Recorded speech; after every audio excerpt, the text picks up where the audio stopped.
Right, hello everybody. My name is Sarah Williams and I'm here to talk about the new program we've got called Maximising Event Opportunities. This is the first time I've done a webinar and I'm not actually used to just talking to a screen and not being able to interact with everybody, so bear with us as we try to work this out so that everybody gets the most out of this session as they can. So just as a bit of an overview of me, currently I am the Equality and Diversity Manager of the RFL, Rugby Football League, and I've been there for the last 6 years, but I'm also now a sports consultant, and that's in that capacity that I'm doing this session here as well. So my focus is on equality and diversity, and what I'm hoping to do today is show how equality and diversity can actually maximise your event opportunities. This is just going to be me talking and you'll see the presentation, but hopefully if it sparks a bit of interest, you might decide to book onto the course, but we'll get to that a little bit later. So hopefully we'll manage without the interaction side of it, and we'll just answer questions towards the end of the session. So just to get some of the technical stuff done first, this is just a bit of an introduction to the Emergency Planning College. You'll see at the top there is the 4 sections to the Emergency Planning College: the Crowd and Public Safety, Civil Protection, Business Continuity Management and International. And Emergency Planning College have 4 major roles that they play, and it's to advise, educate, exercise and implement. Today's session is being developed through the Crowd and Public Safety branch of the EPC. So, just to begin, I've had to remove all my jewellery because I've realised that they're all clanking and clattering all over the place. So, the first one we'll do is get straight in with the benefits of equality, diversity and inclusion for event planning and organising music, festivals or other activities. So for me, within the world of sport that I've been working in and focusing on, there are 3 key areas that we can use to target equality and inclusion. There's the legal side of it, and with each of these 3 areas we'll go into more detail shortly. So with the legal side of it, which you'll see represented by the scales of justice, to the right of that is success, and that's the business opportunities. And then at the bottom is the moral and the social arguments. So what I'm going to do in a moment is go through those different areas and show how they can have an impact on your business opportunities. So basically, the benefits of equality, diversity, inclusion to event planning is that you have the opportunity, by being inclusive and welcoming, to increase your talent pool of employees and volunteers that you might have working for you. There's the opportunity to attract new markets, to increase the attendance of your events or your sporting or music events. There's the chance to increase your revenue potential. The more people you're going, the more bums on seats, basically, the more likely you are to attract more money. If you have a welcoming and inclusive event, it also will enhance your reputation and provide a positive media opportunity. And this is really important as well for organisations around their corporate social responsibility. There's the opportunity to increase your customer satisfaction and your employee satisfaction. So the more welcoming and inclusive an event, the better your staff will enjoy the event and give more to the event, and the more people attending will have a really positive experience and so come back. So that again builds in the brand loyalty side of things, and hopefully people will keep returning to the event. By being inclusive and welcoming, you'll be able to increase your funding and sponsorship potential, because one of the things with anybody applying for any types of funding is there's nearly always a requirement to demonstrate how you're going to be inclusive and welcoming. And sponsors are always looking for new opportunities to develop links. So it's a way of marketing your event, not just in terms of what your event provides, but marketing it as an equitable event. And some of your sponsors might actually be interested in that side of it as part of their corporate social responsibility, to actually support an event that they see demonstrates the equality and inclusion. So those first sections there are really focusing on the business benefits of equality and diversity. There are more, but this is the summary of the key ones for now. The next one you'll see is the legislative side of it, is that it's about making sure that we comply with legislation and other guidance that you might be working towards as well. So that's particularly important since the 2010, with the new Equality Act came in, and the Equality Act has 9 protected characteristics, which we will reference shortly, of which for each of those protected characteristics there is a legal requirement to not discriminate in terms of employment, but also in the terms of delivering of goods and services. So in this case, it's of delivering your event or activity. Linked to all of that is the avoiding the damage to reputation and any financial costs that you might have. So any organisation who falls foul of the legislation and is possibly prosecuted for sex discrimination or race discrimination, the damage is huge in terms of the loss of reputation and possibly the financial costs as well. There's also been a lot of research to show that once one case has been successful, it can trigger others, as people then feel that they have a chance of actually having some recompense for what has happened to them. So it's really important to try and avoid the risk of legislation, and this is where good equality, diversity, inclusion practices will help make sure that doesn't happen to your organisation. So that's the legal side, and then the last area that I referred to was the moral and the social arguments. So an organisation that considers the needs of the wider community is better able to respond to those needs and is going to create a much better event for everybody involved. And then lastly, it's the right thing to do. It's what we should be doing. In my experiences in working in sport, the focus area that we've really sort of put a lot of effort into is around the business benefits. If you've got half an hour with a chief exec or with an organisation to convince them about the benefits of equality and diversity, going down the moral argument isn't really going to work, because they'll either buy into it or not, and in half an hour you're not necessarily going to change somebody's point of view on that. But if you go in there and you talk about the business benefits of being equitable and being diverse and being inclusive, people will listen and be really interested. And I use the legislation side as almost like the stick if the carrot doesn't work. So if you still get resistance, even though you've spent a lot of time promoting the benefits of equality and inclusion, you can actually say, well, there isn't a choice about this. There is legal protection. You absolutely have to do this. But I prefer, wherever possible, to focus on the business benefits rather than going down with the legal compliance. So those are a summary of the business benefits of equality and diversity. So what I'm going to look at now is focusing on 3 key areas that we'll be looking at, and one is on maximising your audience potential, then it's looking at your environment and facilities, and then finally it's looking at maximising your staff and skills potential. So we'll move on to the next one here now.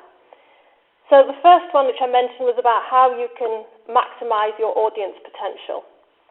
And fundamentally here, it's about knowing your audience. And the best way to do this is to undertake monitoring.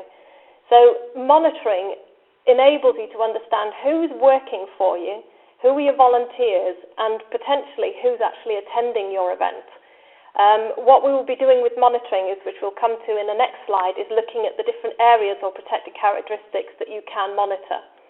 But basically, unless you have a way of asking these questions, you won't actually know who's coming up to your event, and therefore who might be missing.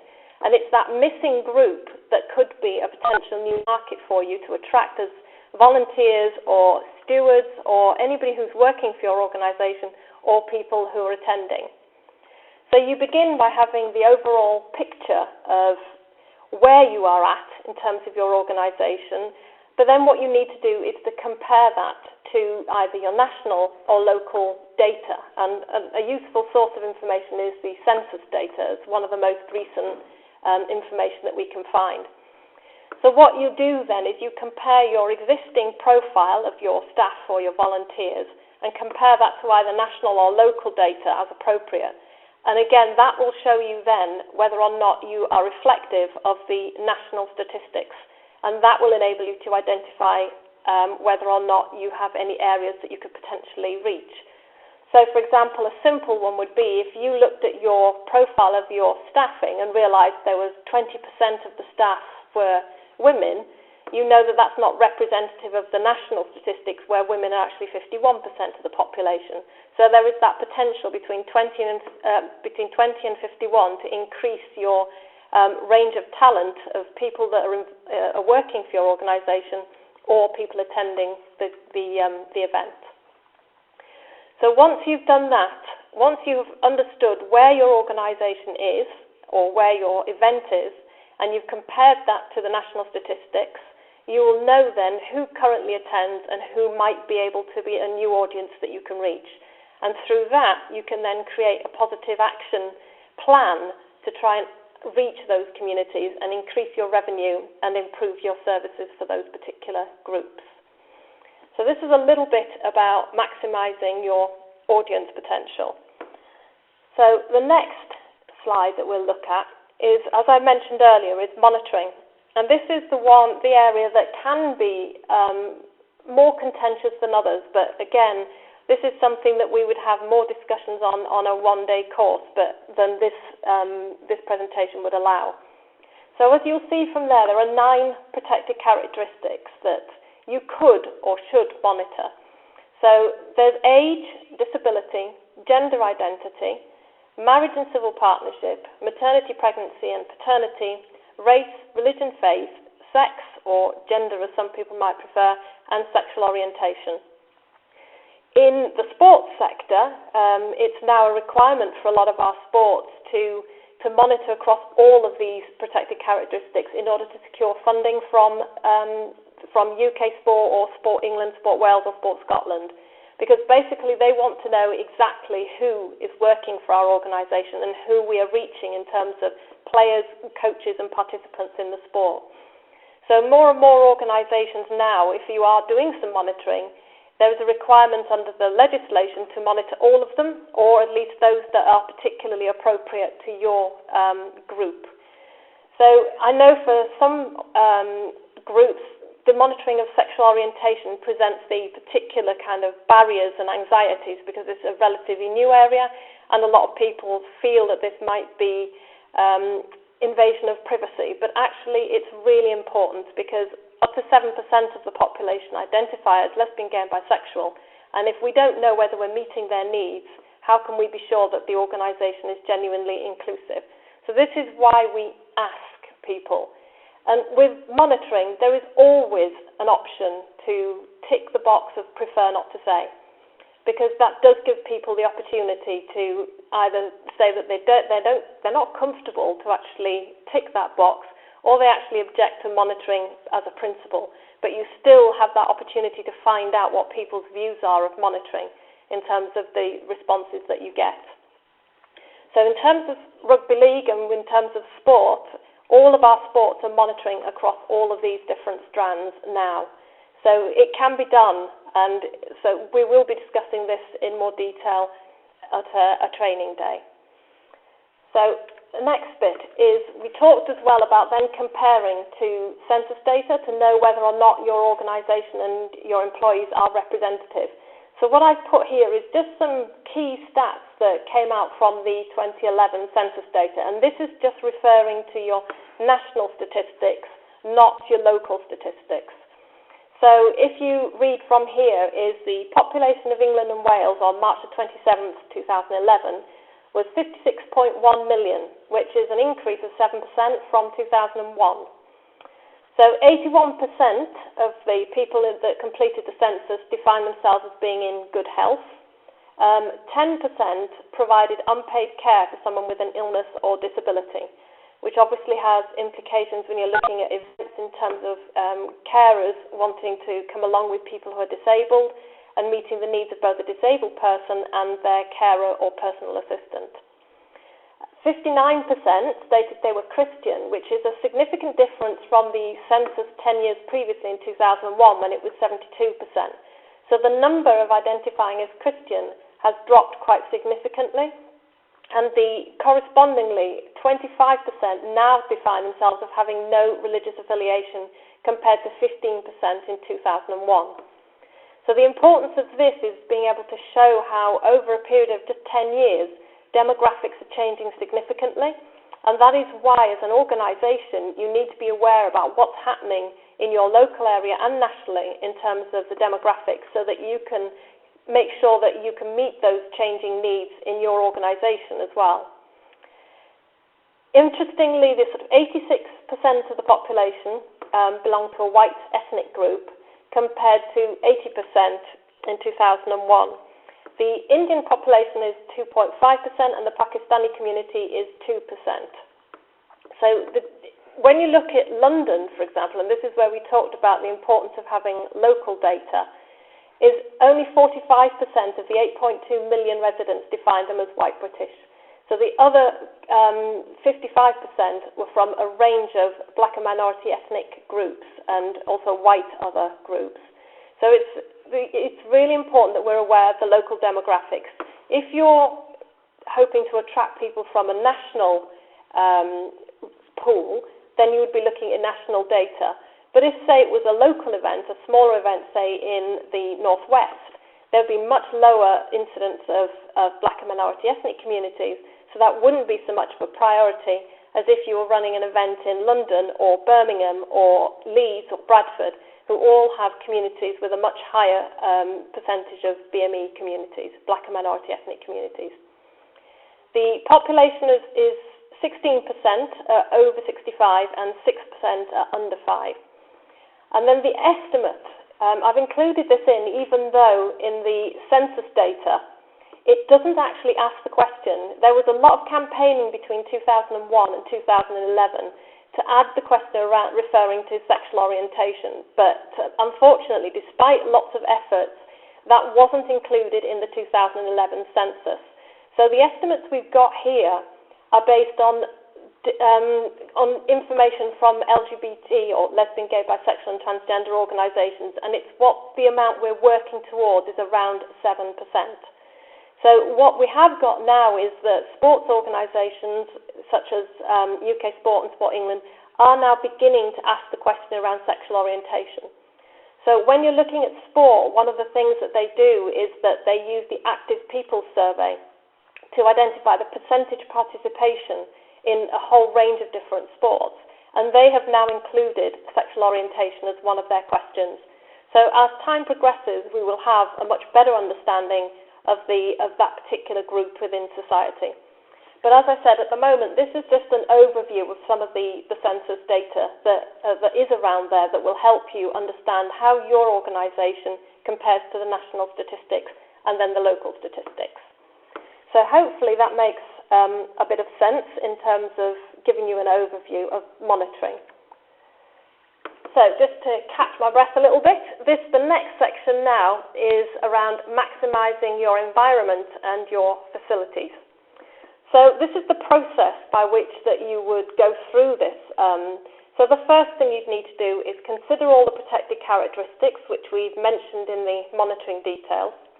Consider other needs based on your knowledge of your audience. So if you're, for example, organising an event, say WOMAD, which is very much around world music, you know that your participants and your audience and your artists are from a whole diverse range of nationalities, cultures and backgrounds, and so it's about meeting their particular needs as well.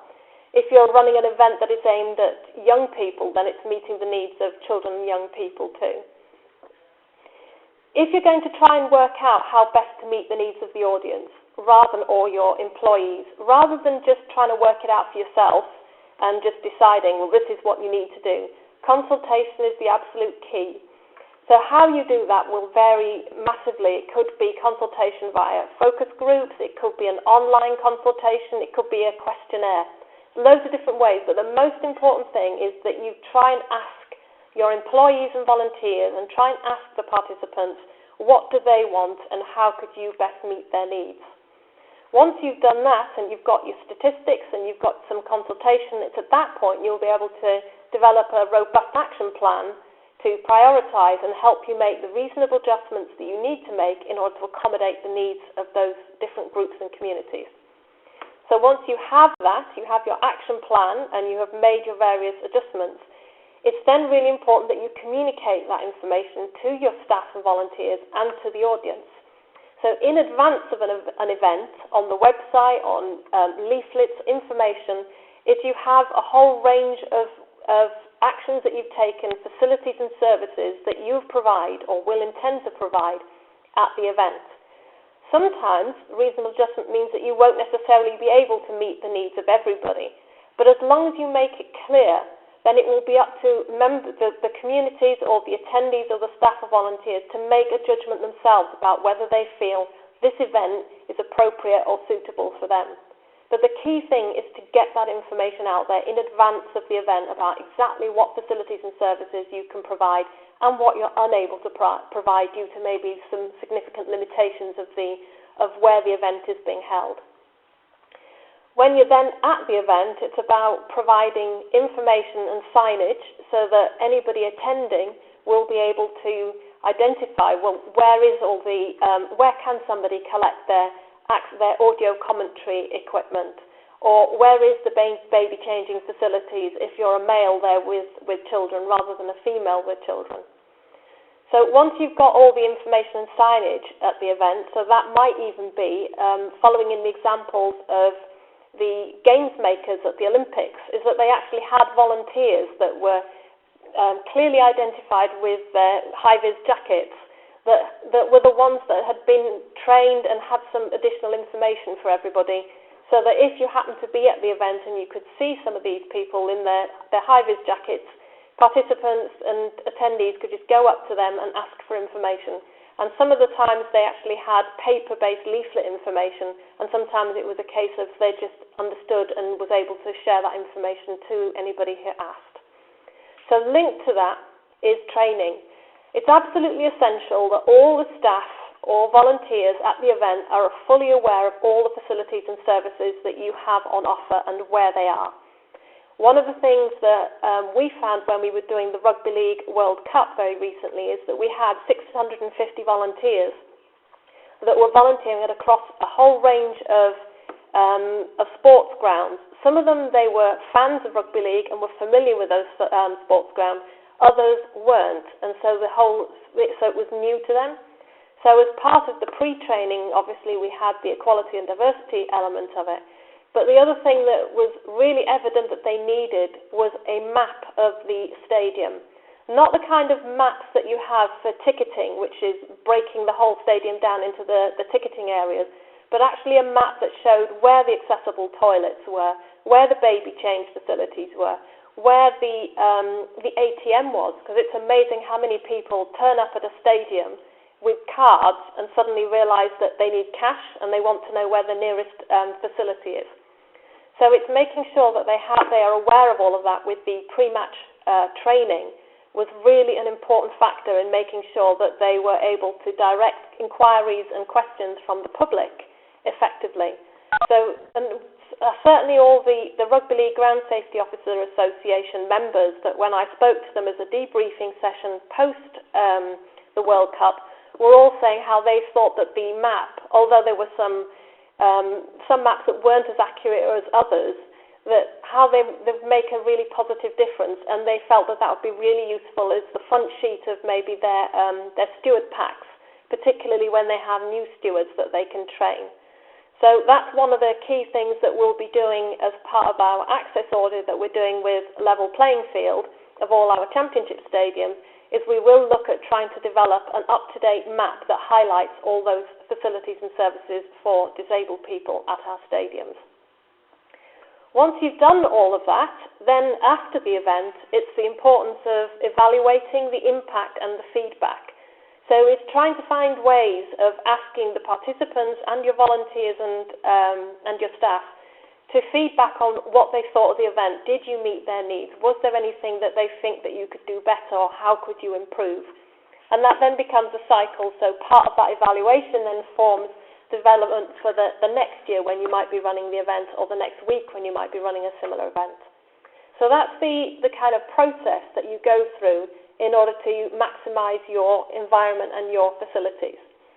The next slide I'm going to look through is I just went through some examples of the types of things that you might do. It's quite a long list, but it's by no means a comprehensive list. But I just thought this would give people some food for thought and some ideas for maybe further questions afterwards. So I began by looking at things like age, looking at children, so making sure that if at your event you have children's activities, that the workers have had the appropriate safeguarding and DBS checks, and that you really publicise what activities there might be in addition to the main event for children and young people. It's considering, well, where are you placing, say, a tent or an area for children that get lost or separated from their parents.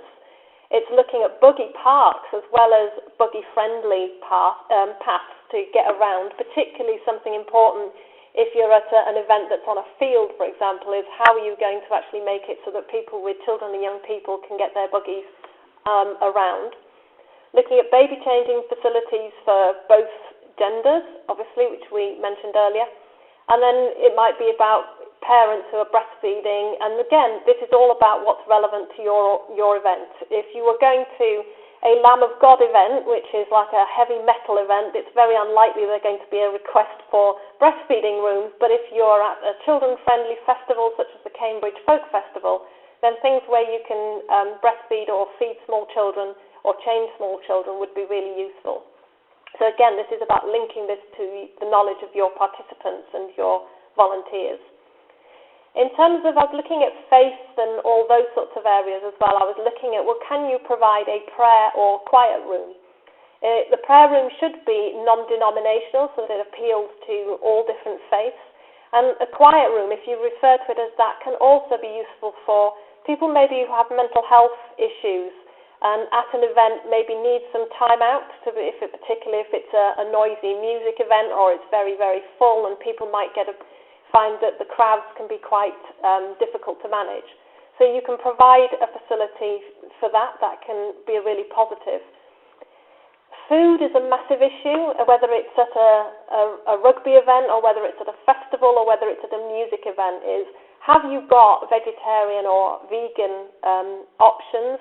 The whole issue, if you were, say, in Bradford or in Birmingham, is there might be a need for halal, or if you're in a Jewish community, about kosher food. One of the things that we've certainly found, or I've been advising, is if you always have a vegetarian option, and vegetarian means no meat, no fish, then that will cover all the different faith communities as well. So it might be looking as well at the variety of foods that you provide, and the difference between different venues is significant. If you go to, say, a rugby game, it's quite often pie, peas and chips. You go to WOMAD and they've got all sorts of vegetarian delicacies and delights. And if you go to a Mela, then obviously what they've done is provide loads of Indian and Pakistani food.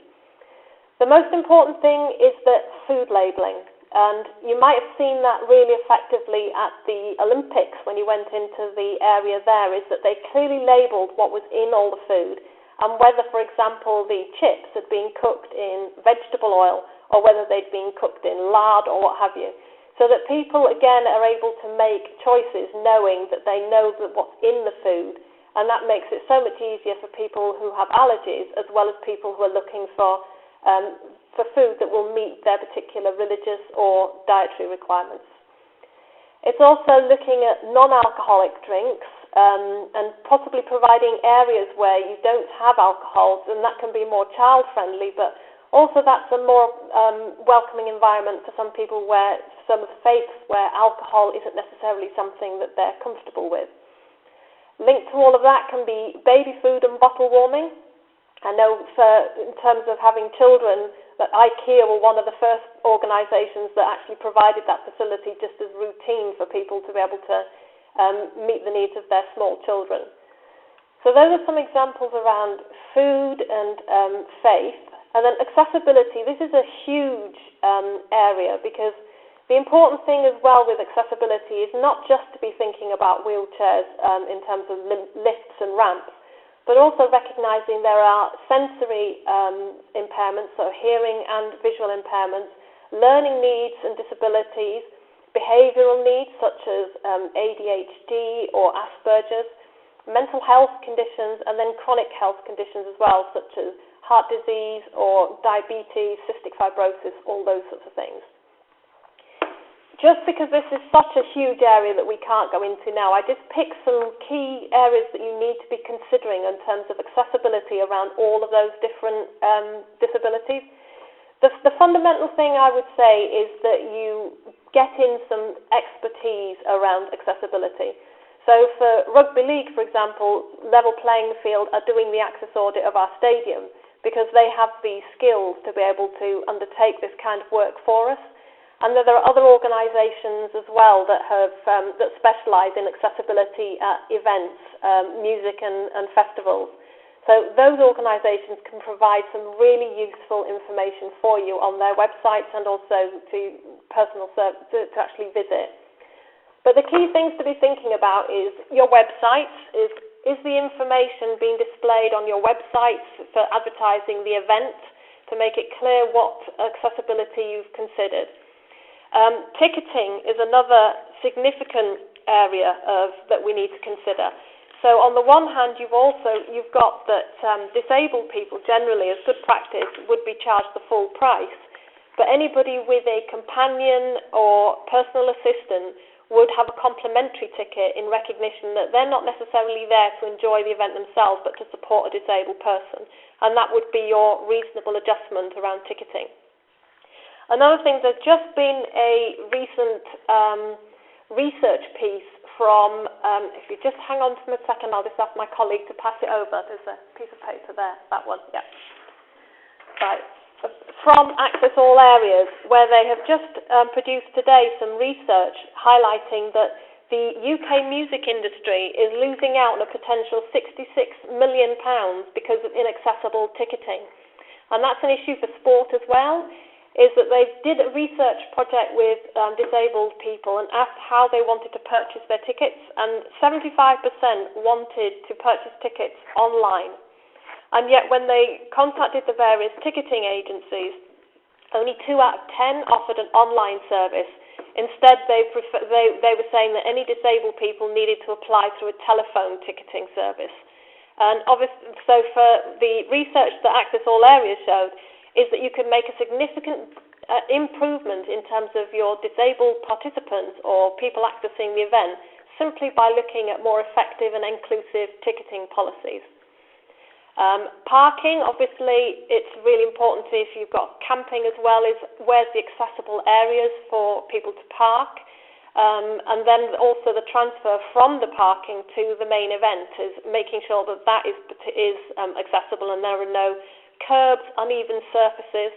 If you have got uneven surfaces, as I've seen in various events, it's putting down the walkways that benefit both wheelchair users, people with mobility needs, and of course buggies and small children. It's looking at signage and also signing actually at an event, so considering the needs of deaf participants. And again, Access All Areas talks an awful lot about meeting the needs of deaf spectators in terms of providing signing, and you may have seen in the Olympics they had people signing. So the other thing is around lighting, and one of the things I found at a particular event that I went to is that they use different coloured lighting strung across the top of walkways to get to the different campsites. So again, it helps people orientate themselves, and it's also useful for families to try and so that they don't get lost, and also for disabled people, anybody, to try and make sure that they get to the right areas. So that can be a really useful way to try and highlight how they get to the different sections and areas of a big event. There's also the importance of considering assistance dogs. So it's not just dogs for blind people, but also for deaf, and also assistance dogs for they can be for a whole range of reasons. So in terms of assistance dogs, it's thinking about, well, is there an area that you've got sectioned off for the dogs to relieve themselves, but also is there a water station, or is there anywhere that they can go to provide shelter? Because if it's a hot event for people, it's also a hot event for dogs. And whereas people can all stand underneath the water cannons if they're using those to keep cool, it's making sure that you meet the needs of anybody with assistance dogs as well.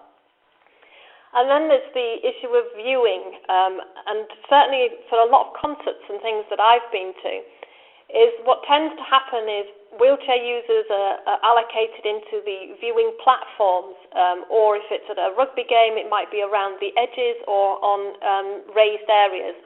That isn't always where disabled people want to be. I don't know if any of you might have seen some wheelchair crowd surfing. It's quite a terrifying concept, but I've been to, say, rock events where you have people who want to be at the front with the rest of the crowd, and it's how you can meet their needs and ensure their safety, whilst also recognising that they don't always want to be on the separate section on raised platforms. Then it can also be looking at additional services you might provide, and then toilets as well. So it's looking at male toilets, female toilets, but it's also looking at accessible toilets. And the step further is changing places. So this is the toilet facilities that are very specialised because they have a bed there for adults that need to have changing as well. So there aren't very many of them, and I think out of all the stadiums, football and rugby stadiums, there's only 2, I think, that have changing places facilities. But at King's Cross Station that I was at yesterday, I did notice there that they have a changing places. So it's a very specific need to meet the needs of disabled people with complex needs. So that's just a run through some of the accessibility considerations. And then we've already mentioned before is quiet spaces, and also where there might be a first aid tent, and then family areas, which is really important if you're trying to encourage all different age groups to be able to feel safe in a big event. And then what you might want to consider is, in some cases, is where the police are going to be located. And it's sometimes useful to have somewhere where people can report any incidents that they may have experienced. And a lot of organisations now are setting up hate crime reporting centres. And that might be something that you could do somewhere where people, if they have experienced any homophobia, racism, or any of those sorts of issues, can actually go to at the event to report that, to let people know, so that something can be done. So that is a bit of a sort of fast-forward view through some of the practical examples you might want to think about when you're planning your event. So the next section that we're going to look at is your staff, who are absolutely critical to the success of an event. And that's certainly something found by the Olympics in terms of their games makers, and Rugby League found in terms of their volunteers, enhancing the experience of anybody attending an event. So really your staff are crucial for providing an excellent customer service, and they can make a massive difference to creating a welcoming and inclusive environment, as well as the obvious roles that stewarding or staffing have is ensuring the safety and well-being of everybody attending the event. So what I was going to talk about here is training for staff, and this would be something that if you wanted to come on the one day would go into in far more detail. So what I'm going to talk about here is just the key issues rather than going into how we'd undertake that particular training. So it's really important for any staff and volunteers that you might be responsible for to understand the benefits of equality and inclusion and the important role they have in creating an inclusive and welcoming environment. As we've mentioned before, it's really important that staff have a really good understanding of all the facilities, the location and how to access services so they can direct and advise as required. So an example that we had at Rugby League, at one of the big events that we had, I won't say which stadium, but one of the events, we had organised a prayer room because we knew we had invited a number of guests from the local Muslim community. And so we decided to try and make sure we met their needs because it was also over the period of Ramadan. So we had put all of this in place, but what we hadn't realised was that the stewards who weren't RFL stewards, they weren't our particular stadium stewards, hadn't had the required orientation at their pre-match briefing. So when they were approached by a couple of our guests that said, right, they've been told that there is a prayer room and could they please be directed to the prayer room. The stewards there were really quite unhelpful and said they didn't know what they were talking about and said that they could go and use the stairwell if they wanted to pray. Obviously, this wasn't an acceptable response. So the important thing is it really emphasised to us if you're going to put the facilities in place, you have to make sure that all the staff, including your own staff and any other secondary staff that come in, that they know what facilities are there so that they can respond appropriately. And fortunately, somebody managed to step in and take the two guests that had asked for the prayer room to the proper area. But if that hadn't have happened, they'd have had a really negative experience and would have thought that rugby league maybe hadn't made enough effort. So that is, and they probably then wouldn't have returned to another event. The other part of the training is it's for the individuals to understand, the individual staff to understand the impact of stereotypes and assumptions has and how we all end up making snap judgments about people based on how they look, sound and behave. So the importance of that in terms of how they interact with the population or the people that they're coming into contact with. Linked to that is comfort zone, which is a really important concept because basically as human beings, it's within our nature to look for people that we feel comfortable with, that we feel that we share something in common with.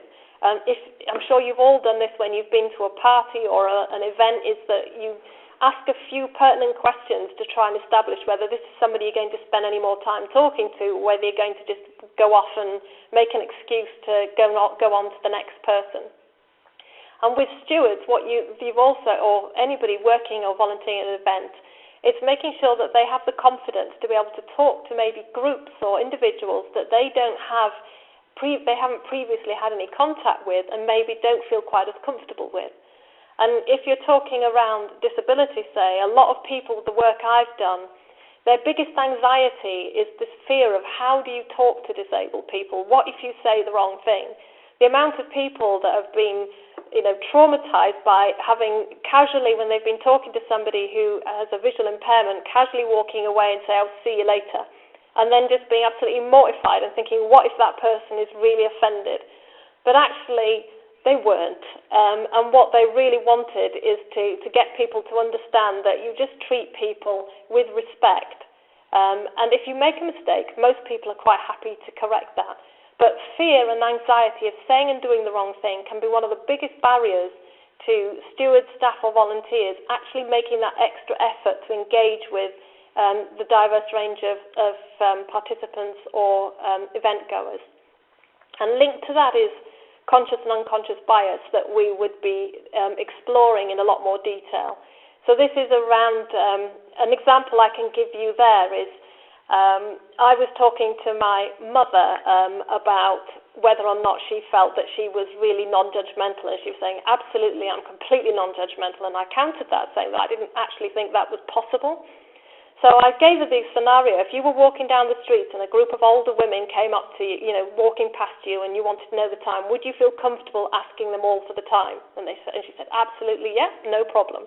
So I said, okay, so now consider that you have a group of young people with hoods that are all being a bit kind of loud. Would you feel just as comfortable going up to them and asking the time?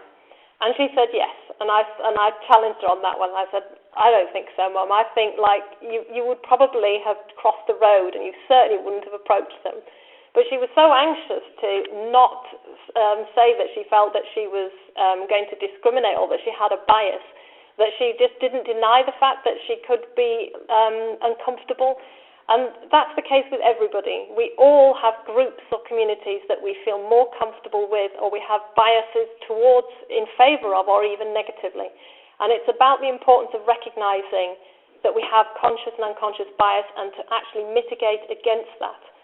So what you're saying to your staff is that they have to recognise those elements and then make sure that when in their professional capacity, they don't display any bias in favour or against any groups or individuals that might be attending your event.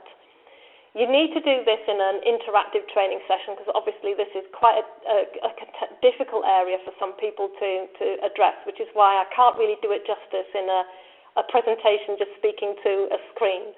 But just so that you know that that would be some of the content that we would be talking about. And the other thing, obviously, is understanding what is meant by unacceptable language and behaviour. All too often, people don't know what we mean by homophobic language. There is much more familiarity now about what's unacceptable language around race and around gender, but there's an awful lot of discussion that we need to have around the difference between friendly banter or locker room talk and what is actually unacceptable. So any of you who may have been watching the Sky reporters, I think it was, that made some derogatory comments about women referees, the implications for them were significant in terms of lost contracts with Sky. So it's really the potential impact of using unacceptable language and behaviour can be really significant, as well as the individual damage it can do to people that maybe that language is directed at. And particularly, say, in sport, what you want to do is create a family-friendly environment where everybody is able to come along, and if you don't challenge unacceptable language and behaviour, families will not go. And if you want to make sure that your event or your activity is as inclusive and welcoming as possible, this is a really important aspect to be able to challenge. Linked to all of that is giving the staff the confidence to be able to recognise and challenge unacceptable language and behaviour. It's one thing to say, make sure it happens. It's another thing necessarily to actually do it. So one of the things we've realised is that quite a lot of stewards, say, are recruited at a stadium from the local community. And they're often with the community, they're stewarding the community, their own community. And sometimes they won't recognise, because it's the language that's used within their community, that that isn't acceptable. So it's about educating and making them have the confidence to maybe challenge people that they know even. And when on a smaller scale, if you're at a community game, community sports event, having somebody there who is willing to challenge maybe another parent around that this is unacceptable language or behaviour is not an easy thing to do, but it's something we absolutely need to work on and give people the skills and confidence to be able to do. So that's a little bit about the kind of areas that we would cover in more detail around training for staff. So, finally, the last sort of couple of slides before we have an opportunity to ask any questions is, what does success actually look like? So if you're talking about your staff and your organisation that you might be working for, it's an environment where everyone is treated with dignity and respect, where the talents and skills of different groups are valued, and where productivity and customer service improves because the workforce is happier, more motivated, and more aware of the benefits that inclusion can bring. That came out of the Equality and Human Rights Commission, their document that they produced called Inclusive Workplaces. So in terms of your staff, of your organisation, that is the benefit and what a commitment to equality and diversity can bring. In a wider sense, it's about events where everyone is treated with dignity and respect, and where the needs of diverse communities are identified and wherever possible are met.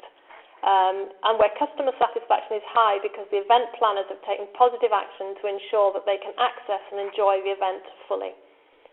So that, to me, is what we're aiming for. We're aiming for all our staff and volunteers to be fully buying into equality and diversity, and that can improve and increase your potential of your organisation in terms of creating a welcoming and inclusive environment.